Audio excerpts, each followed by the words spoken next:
ایک comment last live ہم نے کرا تھا ایک دفعہ، اگر آپ کو یاد ہو تو اس کے اندر ایک کمنٹ آیا تھا میرے پاس، اسکرین شاٹ میں نے دیکھا تھا، وہ ایک بندہ بول رہا تھا کہ شاید سسٹم چل نہیں رہا اور کی بورڈ پہ کوئی بس ویسے مطلب ٹیمپریری بندہ ہاتھ چلا رہا ہے اور اس میں لکھا کچھ نہیں جا رہا، کچھ ایسا وہ بتانا چاہ رہا تھا۔ اب کیونکہ اس کیمرہ 1 ہے، خیر صفائی دینے کی ضرورت تو نہیں ہے، لیکن لوگ اتنے بدگمان ہوتے ہیں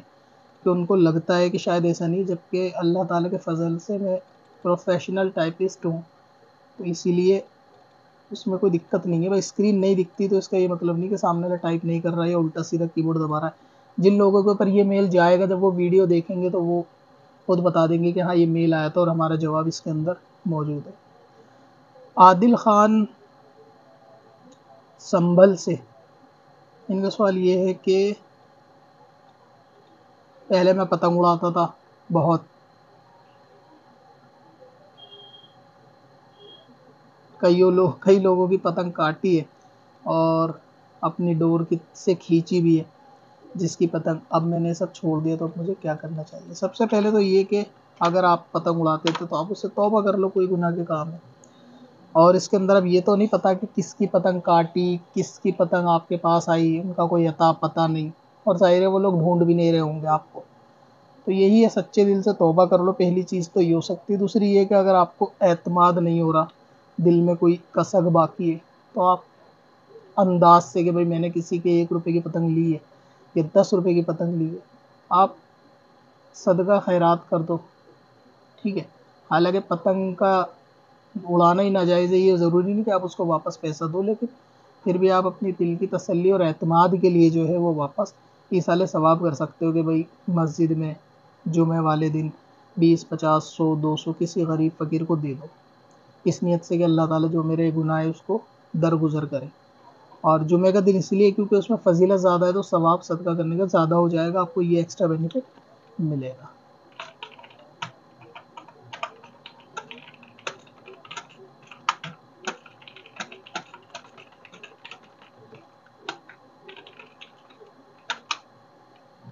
اور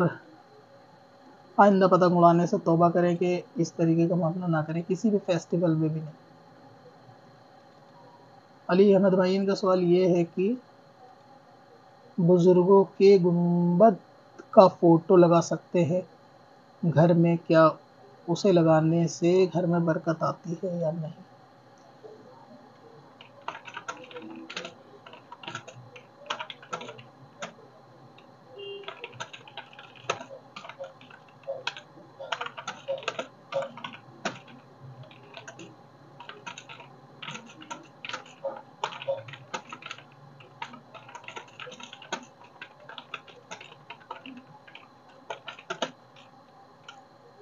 جو مزارات اولیاء کے فوٹو ہیں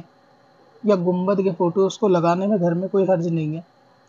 اور لگانا لازم بھی نہیں ہے، لیکن دور پرفتن میں اپنے آنے والے بچوں کو اس چیز کے لیے منانا کہ وہ اہل سنت کے مسلک پہ قائم رہیں، اور ان کے لیے ایک ایسا گھر میں ماحول پیدا کرنا، اس ماحول کے اعتبار سے گھر کے اندر فوٹو لگانے میں کوئی خرابی نہیں ہے، لگانے بھی چاہیے، تاکہ آپ کے بچے آپ کے بعد یہ چیز جانیں، مزار کی تصویر سے ہی وہ یہ جانیں کہ یہ کن بزرگ کی مزار ہے، اور اس سے بہت زیادہ ایفیکٹ پڑتا ہے۔ آج کے دور میں ضرورت ہے کہ لگاؤ، اچھی بات ہے۔ دوسرا یہ کہ گھر میں برکت نہ ہونے سے اس سے فرق نہیں پڑے گا، یہ تو آپ اپنی کس نیت سے اس کو لگاتے ہو یہ ڈیپینڈ کرتا ہے۔ مثال کے طور پہ یہ کہ بھائی بچہ آپ کا چھوٹا ہے، ابھی 1 سال کا، اتنا کچھ سمجھتا نہیں ہے، اگر آپ کا انتقال ہو گیا تو گھر میں کیا ماحول ہو، آپ کے بعد کیا سکھانے بتانے والا کوئی ہو نہ ہو، تو اس اعتبار سے کہ بھائی آپ مزارات اولیاء کی فوٹو بھی گھر میں لگائیں، یعنی یہ نہیں کہہ رہا میں کہ بھائی وہ سارے فرض علوم جو ہے نا اس میں کور ہو جائیں گے مزار کے فوٹو لگانے سے، ایسا نہیں ہے۔ باتیں نکالنے والے تو 100 باتیں اس میں سے نکالیں گے، لیکن جو میں کہنا چاہ رہا ہوں سمجھدار آدمی سمجھ جائے گا، تاکہ بچوں کو یہ ایک طریقے سے پہچان ملے، یا آنے والوں کو گھر میں آپ سے ملنے جلنے والوں کو بھی یہ چیز پتہ چلے کہ آپ کا عقیدہ کیا ہے۔ تو ایک اولیاء اللہ کی مزارات اولیاء کی گھر میں تصویر لگانا، کسی بزرگ کی تصویر لگانا، مدینے کی، مکہ کی، یہ سب چیزیں اپنی جگہ ہے، لیکن مزارات اولیاء کی تصویر تاکہ لوگوں کو معلوم چلے کہ بھئی آپ اولیاء اللہ سے محبت کرنے والے ہیں، تو اس میں کوئی خرابی نہیں ہے، برکت ہوتی ہے گھر کے اندر آپ کے فرائض کو مکمل کرنے سے، سنتوں کی پیروی کرنے سے، سنتوں پہ عمل کرنے سے۔ اب ایسا نہیں ہو سکتا کہ آپ صرف کسی بزرگ کی مزار کی فوٹو لگا دو اور گھر کے اندر نماز پڑھی ہی نہ جاتی ہو، گانے باجے ہوں، فلمیں ڈرامے چل رہے ہو، تو پھر اس میں کیا ہی برکت رہے گی۔ تو کم سے کم اگر سنت اور مستحب کی پیروی نہیں کی جا سکتی تو اتنا تو ہو کہ فرض کی پابندی سختی کے ساتھ ہو، گھر میں برکتوں کا نزول اس سے ہوتا ہے۔ اور اب اگر گھر کے اندر نماز کا معاملہ ہی نہیں ہے، یا بندہ خود نماز پڑھتا ہی نہیں ہے اور وہ سوچ رہا ہے صرف مزارات اولیاء کی تصویر لگانے سے گھر میں برکت ہوگی، تو یہ بہت غلط فہمی، کم علمی والی باتیں ہیں۔ علم دین پہلے سیکھنا چاہیے، فرائض کی ادائیگی کرنی چاہیے۔ اگر گھر میں گانے باجے، فلمیں ڈراموں کا سلسلہ ہے تو یہ بہت زیادہ نوجوانوں کے اندر بربادی کا سبب بھی ہے آج کل۔ اسی کی وجہ سے لوگوں کو، نوجوانوں کو عقائد کا پتہ ہی نہیں ہے ہوتے کیا ہیں۔ ان کا تو ایک کانسیپٹ آج کل بن گیا ہے کہ سب ایک ہو جاؤ، یعنی کوئی نبوت کا دعویٰ کرے تو بھی ایک ہو جاؤ، اور اگر نبوت کا دعویٰ کرنے والوں کو باہر رکھو تو پھر سب ایک کیسے ہوں گے؟ یعنی خود اپنے اصول پر وہ کھڑے نہیں اتر سکتے کہ سب ایک ہو جاؤ۔ سب ایک کریں گے تو اپنی مرضی سے کچھ کو باہر رکھیں گے کہ قادیانیوں کو باہر رکھ دو پھر سب ایک ہو جاؤ۔ سوال یہ ہے کہ کیوں ان کو باہر رکھ دو؟ جب سب کو ہی ایک کرنا ہے تو ان کو کیوں نہیں ایکسیپٹ کرتے؟ اور اگر اس کو ایک کو باہر کرنا ہے تو باقی کو کیوں اندر کر سکتے ہیں؟ باقی اسی شرط کے اوپر باقی بھی باہر ہو سکتے ہیں۔ یعنی چور تو چور ہے، پھر چاہے وہ کسی بھی کنبے، قبیلے، گھر گرہستی کیسا بھی ہو، چور چور ہی رہے گا۔ ایسا نہیں ہو سکتا کہ فلاں شہر کا چور ہے تو وہ چور ہے اور آپ کے شہر کا چور ہے تو وہ چور نہیں ہے، یہ نہیں ہو سکتا۔ تو اس لیے جو گھر کے ماحول میں برکت کے لیے سب سے پہلے عقائد کو درست کرنا بہت ضروری ہے، اور یہی ایمان کی بربادی کا سبب بنتا ہے۔ بے نمازی ہونے سے آدمی کوئی کافر نہیں ہو جاتا، زکوٰۃ نہیں دیتا یا گناہ کے کام کرتا ہے، فرائض ادا نہیں کرتا، کوئی کافر نہیں ہو جاتا۔ لیکن یہ سب کام کرنے کے بعد بھی آدمی کافر ہو سکتا ہے اگر عقیدہ درست نہیں ہے۔ مان لو کوئی فرضی نبی پہ ایمان لے آیا اور اس کو نبی سمجھ رہا ہے، اب وہ نمازیں بھی پڑھ رہا ہے، سجدے بھی کر رہا ہے، زکوٰۃ بھی دے رہا ہے، کیا وہ مسلمان ہو جائے گا؟ نہیں ہو سکتا۔ تو کسی کے ایمان کا دار و مدار اس کے عمل پہ نہیں ہے کہ فلاں شخص جا رہا ہے جی مزار پہ، نمازیں چھوڑ رہا ہے۔ ٹھیک ہے، وہ نمازیں نہیں پڑھ رہا، وہ غلط بات ہے، اس کی پڑھنی چاہیے، فرض ہے، لیکن یہ نہیں ہے کہ وہ عقیدے کے اندر درست ہے تو پھر وہ لاکھ کہنا بھی غلط ہے، کروڑوں گنا منافقوں سے اچھا ہے کہ جو سجدے میں پڑے اور ان کے عقیدے درست نہیں۔ لوگوں کو یہ بات بہت کڑوی اور چبھنے والی لگتی ہے، لیکن دین کسی کے باپ کے برا اچھا لگنے کا نام نہیں ہے کہ کسی کے باپ کو کوئی چیز بری لگ جائے تو خاک لگ جائے، کوئی ہمارے جوتے پہ فرق نہیں پڑتا، کسی کو اچھی لگے تو لگ جائے۔ لیکن حقیقت یہی ہے کہ جس کا عقیدہ درست نہیں ہوگا، پوری زندگی سجدے میں پڑا رہے اور اللہ کا ذکر کرتا رہے نا، جہنم کے کتوں میں سے ہی ایک کتا ہوگا۔ اور کسی بندے کا اگر عقیدہ بالکل درست ہے، عقائد میں اس کے خرابی نہیں ہے، پوری زندگی شراب کے نشے میں پڑا رہے گا نا، اس کے پھر بھی جنت میں جانے کی ایک امید رہتی ہے۔ دار و مدار عقیدے کے اوپر ہے۔ اگر کسی کا عقیدہ ہی درست نہیں ہے تو اس کی نماز روزے کام نہیں آئیں گے۔ لیکن سوشل میڈیا کے تھرو لوگوں کو یہ پیغام دیا جاتا ہے کہ عمل زیادہ ضروری ہے، اس طریقے کا انڈائریکٹلی پیغام دیا جاتا ہے کہ اعمال زیادہ ضروری ہے۔ ایسے بہت سارے بیان ہیں کہ جس میں علماء نے بتایا کہ بھائی اگر کوئی شخص اس گناہ میں مر گیا تو جنت میں جائے گا، اور اگر منافق طواف کرتے ہوئے مر گیا تو جہنم میں جائے گا، تو اس میں غلط کیا ہے؟ یہ تکلیف صلح کلی ٹائپ لوگوں کے کم سے کم، کہ ان کو یہ چیز ہضم نہیں ہوتی کہ یہ کیسی بات ہے، جبکہ یہ حقیقت ہے۔ تو مزارات اولیاء کی گھر میں تصویر لگائیں، اچھی بات ہے، ان کی تعلیمات بھی دیں، اور ان کی تعلیمات میں سب سے پہلے فرض کا ادا کرنا ہے عمل میں، اور عقائد کی درستگی تو بیسک چیز ہے، یعنی وہ تو ایک نیو ہے۔ یہ جو عمل ہے یہ تو بعد کی بلڈنگ ہے، اس نیو کے اوپر اگر نیو ہی نہیں ہے تو وہ بلڈنگ کسی کام کی نہیں ہے، بن تو جائے گی لیکن کامیاب نہیں ہو سکتی، آج نہیں تو کل وہ ڈھہنی ہے،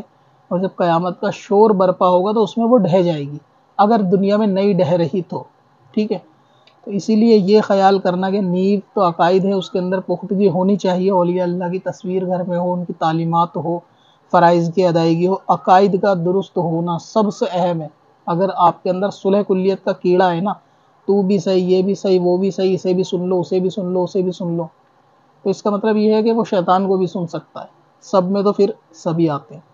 تو اس بات کا جو ہے وہ خیال رکھا جائے۔ باقی فرائض چھوڑ کے گھر میں برکت کی امید رکھنا یہ بھی ایک جہالت ہے،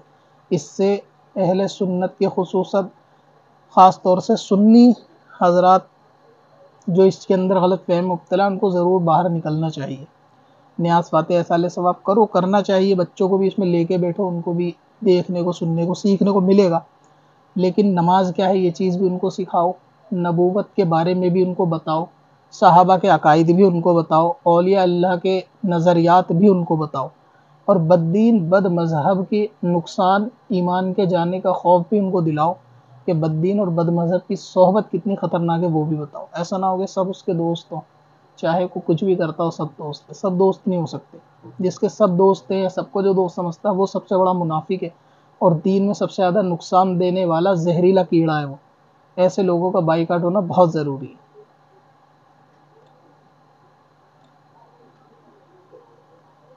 ایک حسنین رضاہن کا سوال یہ ہے کہ اگر کوئی ہمیں قبر پوجنے والا کہے کیا وہ یا ہمیں کافر کہے تو کیا وہ کافر ہو جائے؟ حدیث پاک کے اندر تو ہے کہ اگر کوئی شخص کسی کو کافر یا مشرک کہتا ہے کہ بھئی یہ کافر، اس کا لفظ چاہے کیسے بھی ہو، تو کفر تو پھر دونوں میں سے ایک پہ لوٹ کے آئے گا.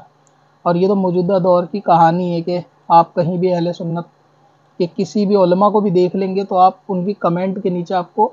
کوئی نہ کوئی ایسا بد عقیدہ کہ جس کو خود عقیدے کی خبر نہیں ہے، آپ کہہ لیں گے جس کو ٹوائلٹ جانے کا طریقہ بھی نہیں آتا، وہ قبر پوجنے والا یا اس طریقے کی بات کہتا ہے. کسی کے اوپر یہ تہمت لگانا کہ وہ قبر کی پوجا کرتا ہے، اول تو یہ گناہ کبیرہ میں سے بھی ہے. باقی اگر وہ واقعی قبر کی پوجا نہیں کرتا وہ تو قیامت میں یہ حساب تو وہ دے گا کہ قبر کی پوجا کرنا کس کو کہتے ہیں. رہا یہ کہ لوگ کہتے ہیں تو کہنے سے پریشان ہونے کی ضرورت نہیں ہے. لوگوں کا کہنا آپ کے حق پہ ہونے کی نشانی ہے. انبیاء کو بھی جادوگر کہہ کر بلایا گیا، ان کو بھی یہ کہتے تھے کہ یہ جادو کرنے والے ہیں. تو کیا لوگوں کا ان کا جادوگر کہنے سے یہ بات ثابت ہوتی ہے کہ وہ اللہ کے نبی نہیں تھے جادوگر تھے؟ اس سے یہ چیز ثابت نہیں ہوتی. تو اس لیے اگر وہ آپ کو کہتے بھی ہیں کہ آپ قبر کی پوجا کرتے ہو، ظاہر ہے کہ ان کا نظریہ ہے، ان کے دماغ میں یہ چیز بھری گئی ہے. ان لوگوں نے بھری ہے جو دنیا کو درس دے رہے ہیں کہ لڑائی جھگڑے والی باتیں نہیں کرنی چاہیے، لیکن ان کو یہ چیز سکھا دی کہ فلاں شخص قبر کا پوجنے والا ہے. یہ وہی منافق ہے جو آپ کے ساتھ آ کے بولتے ہیں کہ سب ایک ہو جاؤ، ایسے دور میں پرفتن باتیں نہیں کرنی چاہیے، سب کو ایک ہو کے چلنا چاہیے. وہی لوگ آپ کی کمنٹ میں آپ کو مشرک کہہ رہے ہیں، وہی لوگ آپ کو ایمان والا نہیں کہہ رہے، پھر وہ کہتے ہیں کہ سب ایک ہو جاؤ. جب ہم ایمان والے نہیں ہیں تو پھر ایک کیسے ہو سکتے ہیں؟ غیر ایمان والا بھی آپ کی مسجد میں آ جائے، نماز پڑھے، ایک ہو جائے، یہ تو سمجھ نہیں آتی. یہ تو کسی کو بھی مطلب دین کی دعوت دے دیں گے، چاہے وہ دین سے مراد یہ کہ نماز کی دعوت دے دیں گے چاہے وہ مشرک ہو یا نہیں، کیونکہ ان کا نظریہ یہ ہے کہ سب ایک ہے اور لیکن ہم مشرک ہیں. یہ بھی ان کا نظریہ ہے کہ ہم مشرک ہیں. تو جو لوگ کہتے ہیں آپ اس پہ صبر رکھیں، یہ قیامت کے اندر خود حساب دیں گے، اور اس میں آپ کا فائدہ ہے. جو آپ کو اوپر بہتان لگا رہا ہے، الزام لگا رہا ہے، اپنی نیکیاں آپ کو دے گا، ورنہ یہ کہ آپ کا عذاب اپنے سر پہ لے کے جہنم میں جائے گا. جب اس کو پتہ چلے گا کہ پوجا کرنا قبر کی کیا ہوتا ہے اور تعظیم کرنا کیا ہوتا ہے. آج کل تو لوگ کسی چیز کو چومنے کو بھی شرک کہہ دیتے ہیں، سجدہ ہی ہو جاتا ہے ڈائریکٹ چومنا. تو ایسے ایسے اندھے بھی موجود ہیں سوشل میڈیا کے اوپر، تو ایسوں سے جو ہے وہ تھوڑا بچ کے رہیں، دور رہیں. رپلائی کرنے کی ضرورت نہیں ہے، کیونکہ جاہل کو ہر چیز ثابت کرنا ضروری نہیں ہے. آپ کسی عقل مند علم والے کو ایک دلیل سے خاموش کرا سکتے ہو، وہ سمجھ جائے گا. دلیل سمجھنے کی بھی قابلیت ہونی چاہیے، ریفرنس سمجھنے کی بھی قابلیت ہونی چاہیے. لیکن آپ کسی جاہل کو 100 دلیلیں دے کے بھی خاموش نہیں کرا سکتے، کیونکہ وہ جاہل ہے. وہ دلیلوں کو ہی نہیں سمجھے گا کہ آپ کہنا کیا چاہ رہے ہو. اسے تو طوطے کی طرح رٹایا گیا ہے، قرآن کی یہ آیت ہے، اس میں یہ کہا گیا، بات ختم. اس کے پیچھے کا معنی، مفہوم، اس کی آیت نزول، قرآن کے احکام، وہ سب تو اس کے پلے ہی نہیں پڑیں گے. اس کو تو یہ پتہ ہے کہ بس پیراسیٹامول ہے، بخار ہونے پہ کھانی ہے، بات ختم. اس کے پیچھے کا کانسیپٹ تو نہیں جانتا نا وہ بندہ. تو اس لیے جاہل سے بحث کر کے آپ جیت نہیں سکتے. تلوار باز کے آگے تلوار باز ہو تو مقابلہ برابر کا ہو سکتا ہے، اور اس میں سے کسی کی جیتنے ہارنے کا آپ طے کر سکتے ہو کہ جو زیادہ ایکسپرٹ ہوگا وہ جیت جائے گا. لیکن اگر تلوار باز کے آگے کسی جاہل کو تلوار دے دی جائے نا، تو اس میں تلوار باز کا ہارنا طے ہوگا. یہ بات بالکل فیکٹڈ ہے، آپ ٹرائی کر کے دیکھ لینا کسی کے ساتھ. کیونکہ تلوار باز اپنے پیتروں سے، اپنے اصولوں سے لڑے گا. سامنے والا تلوار باز ہوگا تو وہ بھی ایسے لڑے گا. لیکن جو جاہل ہوگا تو اس کو اصول اور پیترے پتہ ہی ہوں گے، وہ تو اندھا دھند چلائے گا. تو اس میں جان کا خطرہ تلوار باز کو ہو جائے گا. تو یہ بھی چیز ہے کہ تلوار باز جو ہے وہ جاہل سے تو ڈیفینیٹلی ہار ہی جائے گا. بھلے ہی سامنے دونوں مقابلے کے ہوں، تب تو آپ کسی پہ بیٹ لگا سکتے ہو کہ شاید یہ جیتے یا یہ جیتے، لیکن جب مقابلہ جاہل سے ہونا تو پھر وہاں پہ اس کا بچنا تلوار باز کا کتنے بھی پیترے جانتا ہو تھوڑا مشکل پڑتا ہے۔ تو یہ اصول ہے، آپ اس کو سمجھائیں گے نا کہ کسی کو قبر پوجنا کیا کہتے ہیں، مشرک کسے کہتے ہیں، تو بدگمانی کر رہا ہے، اسے مطلب ہی نہیں ہے ان چیزوں کے۔ قرآن کی باقی آیتیں کیا کہتی ہیں، حدیثیں کیا کہتی ہیں، وہ سب اس نے پیٹھ کے پیچھے ڈالا ہوا ہے۔ اس کو یہ پتا ہے کہ وہ قبر کے اوپر اس نے چوم لیا تو وہ بس مشرک ہو گیا، اس کی ڈکشنری میں اس کے آگے کے الفاظ نہیں ہیں، اس کے آگے کی ڈیفینیشن بھی نہیں ہے اس کی ڈکشنری میں، قبر کو چوم لیا مطلب وہ مشرک ہو گیا، یہی سکھایا گیا، یہی پڑھایا گیا، تو ایسے جاہل سے آپ کیا ہی بحث کر کے سیکھ جاؤ گے۔ احمد بھائی ہیں پٹنہ سے، اور ان کا سوال یہ، فرض روزے اگر قضا ہوں اور نفل روزے یعنی شب برات کے رکھنا افضل ہے یا قضا روزے افضل ہے؟ اصل میں روزے تو جو قضا ہے انہی کو رکھنا افضل نہیں، بلکہ واجب ہے ان روزوں کو تو جلد سے جلد جو چھوٹے ہیں رمضان کے ادا کرنے چاہیے۔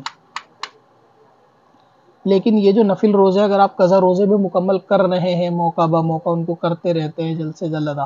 اور بیچ میں کوئی ایسا مبارک مہینہ پڑ جاتا ہے کہ اس کے روزوں کی فضیلت ہے اور آپ اس فضیلت میں وہ روزہ رکھنا چاہیں تو وہ رکھ سکتے ہیں، اس میں کوئی ممانعت نہیں ہے، آپ ان روزوں کو بھی رکھ سکتے ہیں۔ باقی بہتر یہ ہے کہ پہلے قضا روزے ہی مکمل کیے جائیں۔ ایک سوال اور ہے کہ اگر کوئی 1-2 قطرے نجاست کے حلق سے نیچے اتر جائیں، جیسے کہ بہتا ہوا خون یا نجاست غلیظہ میں سے کچھ، تو کیا نماز ہو جائے گی؟ اگر نجاست دور کیسے کریں؟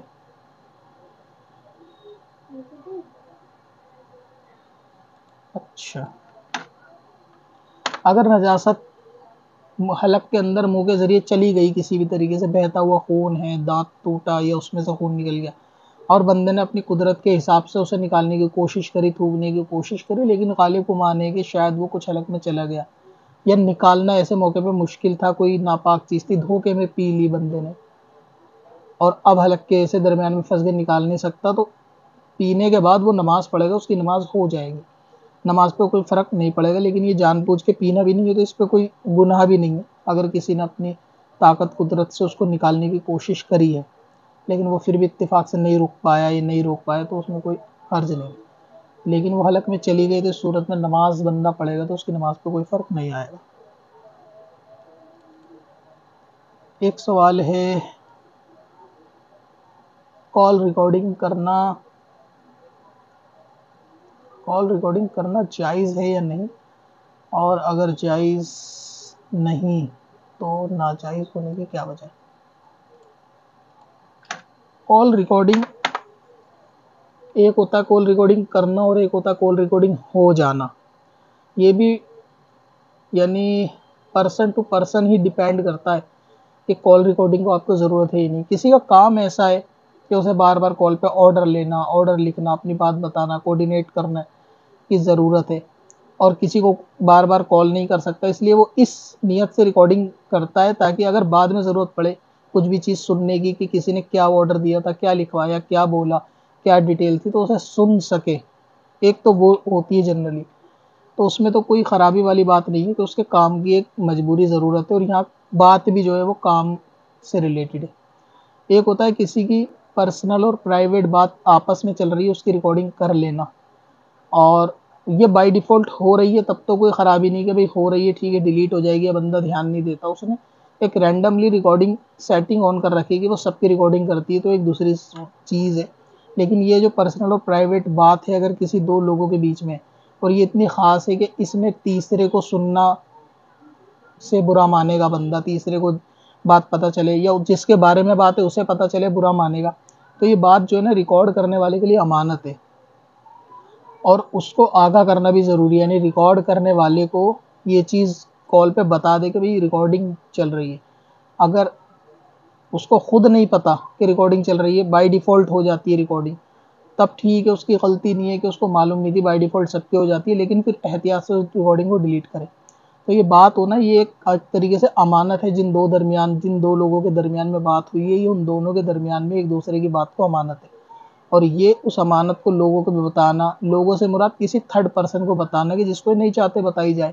پرسنل بات ہے، کسی کے سننے سمجھنے کی نہیں ہے، یا ان کا کوئی میٹر بھی نہیں ہے اس بات سے، پھر کیوں کسی کو بتائی جائے؟ تو وہاں یہ جائز نہیں ہے کہ اس کی بات بتائی جائے۔ رہ گیا کہ ریکارڈنگ کرنا نہ کرنا، تو وہ میں نے بتا دیا کہ ہو سکتا ہے کہ کسی کے کام کی چیز ہو، کام کی بات ہو، کلائنٹ کے طور پر، کسٹمر کے طور پر بات کرتا ہے، ایک وہ ریکارڈنگ ہوتی ہے، وہ ہوتا ہے پرسنل ریکارڈنگ۔ گھر خاندان میں بات چل رہی ہوتی ہے کسی تیسرے بندے کے بارے میں، تو وہاں ڈسکس دو لوگوں کا چل رہا ہوتا ہے، تو ایسی صورت میں ریکارڈنگ نہ کی جائے، کسی کو شک شبے کی گنجائش ہی نہ رکھی جائے، اور اگر کر لی تو اس کو شیئر کرنا جائز نہیں ہے، یعنی دھوکے میں اگر ہو گئی اور اس کو ڈیلیٹ کر دینا چاہیے۔ لیکن اگر فون ایسا ہے کہ ریکارڈنگ کرنا مجبوری ہے، اگر آف کر دیں گے تو کام کی باتیں بھی ریکارڈ نہیں ہو پائیں گی، کسی اور کے ساتھ بعد میں آن کرنا بھول جائیں گے، ایسی سچویشن ہے تو ریکارڈنگ بھلے ہی آن رکھے لیکن سامنے والے کو یہ چیز بتا دے کال کرتے وقت کہ بھائی کال ریکارڈنگ رہتی ہے میری آن، یہ چیز کہنی چاہیے تاکہ سامنے والا اپنے حساب سے پھر بات کرے۔ اگر اس کو کوئی فرق نہیں پڑتا، وہ کہتا ہے کوئی بات نہیں، ہمیں جنرل بات کرنی ہے، کام کی بات کرنی ہے، تو پھر نیکسٹ ٹائم اسے بتانے کی ضرورت نہیں ہے، ہر بار بتانے کی ضرورت نہیں ہے، ایک بار بتا دیا بہت ہے۔ لیکن نئے بندوں کو ضرور بتایا جائے پرسنل والی بات میں کہ بھی کال ریکارڈنگ چالو ہے، تاکہ وہ آپ کو چاہے تو آف کروا سکتا ہے اگر وہ مطمئن نہیں ہے تو۔ اور بنا کسی اجازت کے کال ریکارڈنگ کسی کو کال کرنا اور اس نیت سے کہ اس کی میں ریکارڈنگ کروں گا وہ کیا کہتا ہے، تو یہ درست نہیں ہے کہ یہ بات کی پھر امانت ہے اس کے پاس، یعنی اس کی نیت کے اندر ہی خرابی ہے، نیت میں فساد ہے اس بندے کی، جیسی نیت ہوگی اس کو پھر ویسا ہی اس کا اجر ملے گا، نیت پوری ہوگی تو پھر ویسے اللہ تعالیٰ اس کو گناہ دے گا۔ عثمان رمضان ان کا سوال یہ ہے کہ آنکھیں سوجی ہوں تو اس سے نکلنے والا پانی پاک ہوگا یا ناپاک ہوگا؟ آنکھیں اگر سوجی ہیں اور وہ سوجنے میں کسی طریقے کا کوئی زخم نہیں ہے، کوئی ایسا مواد پیپ والا مسئلہ نہیں ہے، صرف یہ کہ سردی کی وجہ سے سوج گئی، نہ سونے کی وجہ سے سوج گئی، زیادہ سونے کی وجہ سے سوج گئی، چاول کھا کے سونے کی وجہ سے سوج گئی، گرمی میں دھوپ کی وجہ سے یا برف کی وجہ سے سردی میں سوج گئی، تو اس سے نکلنے والا پانی اگر یہ کہ نجاست اور خون وغیرہ اس کے اندر کوئی اس کی آمیزش نہیں ہے تو اس میں وہ پانی ناپاک، آنسو یعنی ناپاک نہیں ہوگا۔ لیکن اگر آنکھ دکھتی ہے، آنکھ آتی ہے، اس میں زخم ہے، آنکھوں میں لالی ہے، اور یا آنکھ کے اندر یا کوئی چوٹ لگی ہے یا کوئی ایسا دانہ ہے وہ پھوٹ گیا ہے اور اس سے نکلنے والا پانی ہے، اس سے ہو کے آتا ہے نجاست کے اندر، اس کے اندر مکس ہو کے، تو پھر وہ ناپاک ہوگا، یعنی وضو توڑنے والا ہوگا، جہاں چہرے پہ جائے گا وہ حصے کو ناپاک کرے گا۔ لیکن اگر صرف سوجنا کسی ایسی وجہ سے، اس میں کوئی زخم کا معاملہ نہیں ہے، تو فقط سوجنے سے نکلنے والا پانی وہ ناپاک نہیں ہوگا۔ کبھی کبھی ایسا ہوتا ہے کہ آنکھ پہ کوئی چیز لگ جاتی ہے، یعنی کسی کا ہاتھ لگ گیا، انگلی لگ گئی، گھوسا لگ گیا، تو اس سے آنکھ سوج جاتی ہے اور پانی لگاتار بہتا ہے، تو وہ بھی ناپاک نہیں ہے، کہ وہ آنسو ہوتا ہے، آنکھ کا سسٹم ہوتا ہے آنکھ کو دھونے کا، جب اس کے اندر ایسا کچھ اس کو محسوس ہوتا ہے کہ اس کے اندر کوئی دقت ہے تو وہ آٹومیٹک فائر بریگیڈ سسٹم ہوتا ہے آنکھ کا، تو وہ پانی نکالنا شروع کر دیتا ہے، تو وہ زخم کے ساتھ نہیں ہوتا، سادہ ہوتا ہے آنکھ دکھنے کی وجہ سے، تو اس میں کیا ہوتا ہے کہ پانی ناپاک نہیں ہوتا، وضو کو توڑنے والا بھی نہیں ہوتا۔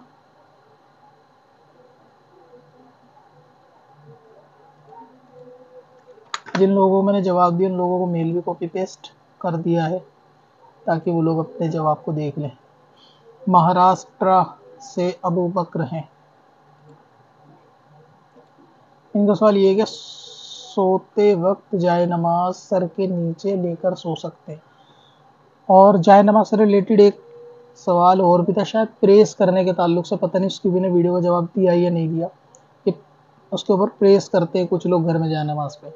تو سو سکتے ہیں جائے نماز کو سرہانے پہ رکھ کے سونا یا جائے نماز کے اوپر سونے میں کوئی خرابی نہیں ہے، جبکہ وہ ناپاک ہونے کا خطرہ اس میں نہ ہو۔ باقی اس کو بچھا نہ چھوڑیں، گندی ہونے کا خطرہ رہے گا کہ نماز کی چیز ہے تو اس کا ادب اور خیال رکھا جائے۔ باقی اس کے اوپر پریس کرتے ہیں تو اگر جائے نماز کی کوالٹی کپڑے کی ایسی کہ اس پہ ڈائریکٹ پریس ہو سکتی ہے تو ہی اس پہ کرتے ہیں لوگ، ورنہ تو پھر اس کو ایک طریقے سے گدے کے طور پہ استعمال کرتے ہیں، اس پہ دوسرا کپڑا بچھاتے ہیں پھر اس پہ پریس کرتے ہیں، تو وہ کر سکتے ہیں، اس میں بھی کوئی خرابی نہیں ہے، یعنی کوئی گناہ نہیں ہے اگر کوئی اور دوسرا آپشن نہیں ہے، اور اس پہ پریس اچھی ہوتی تو تب بھی کر سکتے ہیں۔ تو یہ بے ادبی والی چیزیں نہیں ہے کہ سرہانے کسی چیز کو رکھ کے سونا یا جائے نماز کے اوپر لیٹ جانا، نماز پڑھنے کے بعد وہیں پہ لیٹ جانا، یہ بے ادبی میں شمار نہیں ہوتا، کیونکہ بے ادبی کی اس میں کوئی نیت بھی نہیں ہوتی، تو ایسا جو ہے وہ کیا جا سکتا ہے۔